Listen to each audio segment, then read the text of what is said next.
In this video, I will show you how to create pop-ups on your VBOUT account.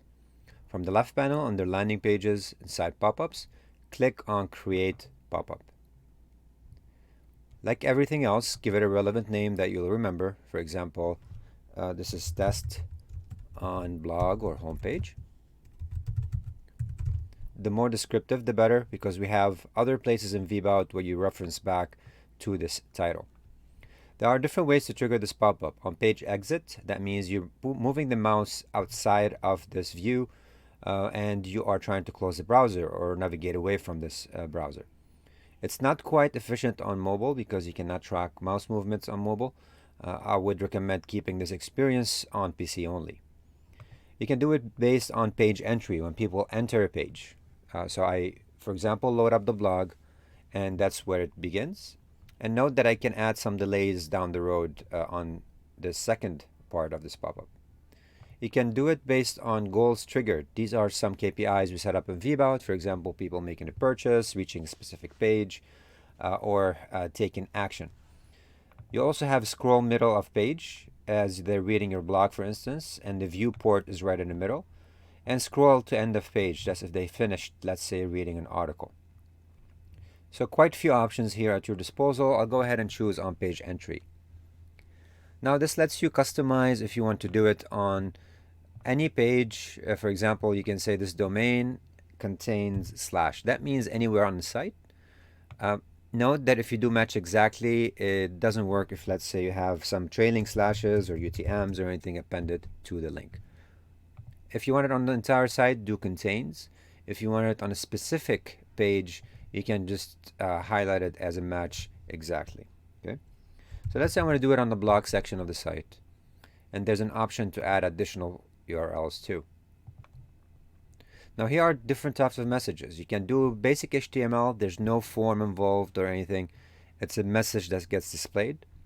Subscription form pulls up all the lists and the forms on VBOUT, so you can pick and choose what to include in a pop-up. You can make it a poll with questionnaires, have a few questions with some answers. You can do redirection and JavaScript injection in the background. Not too common on these two, but at least they're available for certain advanced usage. The most common one is the subscription form. The second drop-down will show me all the lists on VBOUT. I prefer to keep the list or the forms short, so don't have a pop-up with 12 different fields.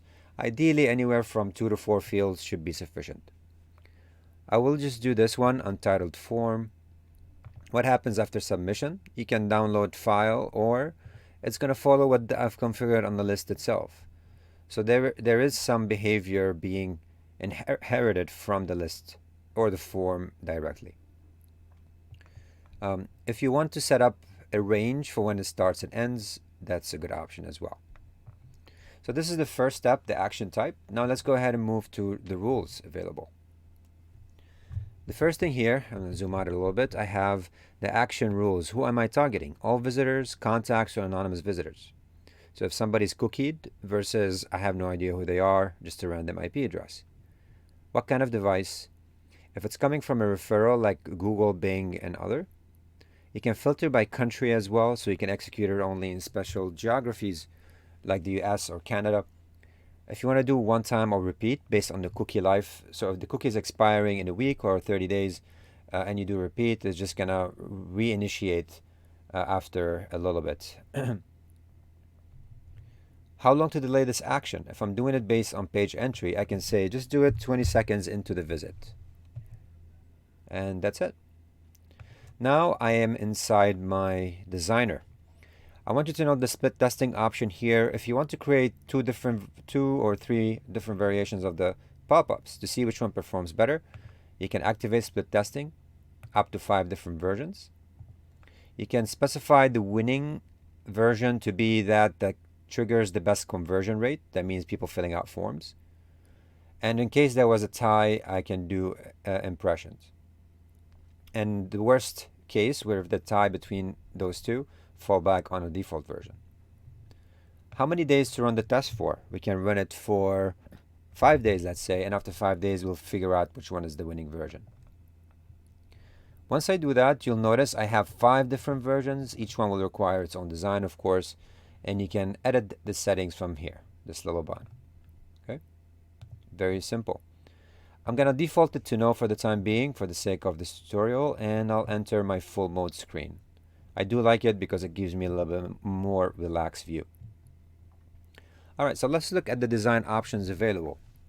At the base level, I have my pop-up. What kind of type? Is it a pop-up or sticky bar? And this is kind of, this identifies the behavior of this message. If it's a pop-up, you know how that behavior looks like. And if it's an image and form or form only. So you have full control over that. If you want the background to be transparent, or you want to have some background color. And I'm talking more about the opacity behind this pop-up, okay, not the background of the box itself. Okay, transparent, that means there's really nothing going on. If you add a color, you'll add some opacity to it. All right. The second option for type is sticky bar, and this is where I can unlock a lot more to this. I can have top bar position, that means it's sliding from the top of the screen. Bottom bar position, sliding from the bottom. I'm going to make it a form only to make it compact. I can also do a top left corner of the screen, bottom right corner of the screen. So you can control the position pretty nicely using this option. Also, how do you want to choose the fade? Animation is a slide, which behaves like this, or fade, it just appears slowly. Very basic. Then you have wrappers. These are certain configuration around background colors, the width, if it's automatically resizing based on screen size or not, what's the padding. You can configure this close option to make it a little bit bigger or smaller. You can see here. Every aspect on this page can be controlled, including showing headlines or not. What's the size like, margins. Note, if you want to change the copy, it's an inline edit. So all I need to do is just join our newsletter. Okay. Subline is that second line below it. Form settings. This is where I can see what available fields are there. By default, the system disabled anything that's not required to keep it compact. But if I click name, phone, and message, now you can see I'm pulling all of those directly here. You can control the labels, where you want them inside or out, the submit options, and of course, you can change the label to say, send me document, and form success message. You cannot edit the success message now from here. It can be controlled from the list itself or the form itself. However, you can control the font size, the color, and that sort of stuff. This is because it has an impact on other places where you could embed this form. So for the time being, you'd have to go to your contacts list and control it from there. And this is it in terms of the configuration. Very simple, a lot of options. The one thing I want to note is that if you do the message type to be in HTML, I'll go back again to the last step. We allow you to activate different types of action buttons. You can have CTA1, and you can activate CTA2 too if you want. Maybe if you want to provide an option for a yes or no sort of thing.